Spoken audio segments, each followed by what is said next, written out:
Hi all welcome to football arena. Brazilian super താരമായ Neymar ജൂനിയർക്ക് ഇത്തവണത്തെ ബ്രസീലിൻ്റെ സ്ക്വാഡിൽ ഇടം നേടാൻ കഴിഞ്ഞിട്ടില്ല.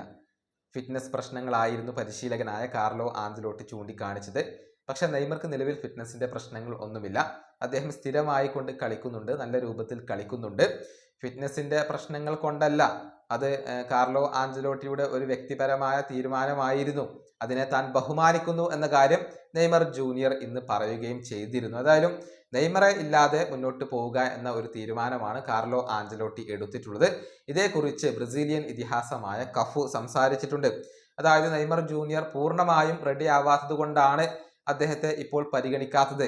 എന്നാൽ നല്ല രൂപത്തിൽ കളിക്കുകയാണെങ്കിൽ നെയ്മറെ എന്തായാലും വേൾഡ് കപ്പിന് കൊണ്ടുപോകണം എന്നൊക്കെയാണ് കഫു ഇപ്പോൾ പറഞ്ഞിട്ടുള്ളത്.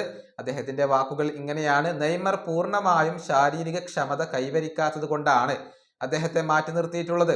വേൾഡ് കപ്പ് ആവുമ്പോഴേക്കും അദ്ദേഹം പൂർണ്ണമായും ഫിറ്റ്നസ് കൈവരിക്കുമോ എന്നുള്ളതൊക്കെ കാത്തിരുന്നു കാണേണ്ട കാര്യമാണ്.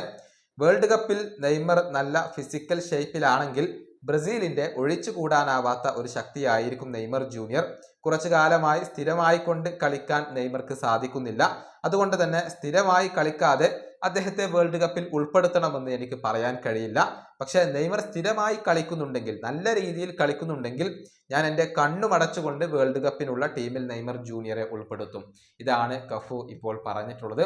അതായത് നെയ്മർ ജൂനിയർ നല്ല ഫിസിക്കൽ ഷേപ്പിലാണെങ്കിൽ എന്തായാലും അദ്ദേഹത്തെ മുന്നോട്ട് കൊണ്ടുപോകണം, ടീമിൽ ഉൾപ്പെടുത്തണം എന്ന ഒരു നിർദ്ദേശമാണ് കഫു നൽകിയിട്ടുള്ളത്.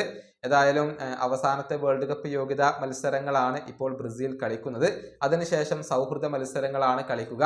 അപ്പോഴെങ്കിലും നെയ്മർ ജൂനിയർ ബ്രസീലിയൻ സ്ക്വാഡിലേക്ക് മടങ്ങിയെത്തും എന്ന പ്രതീക്ഷയിലാണ് ഇപ്പോൾ അദ്ദേഹത്തിന്റെ ആരാധകരുള്ളത്. ഈ വീഡിയോയുടെ അവസാനിപ്പിക്കുന്നു. അടുത്തൊരു വീണ്ടും കാണാം.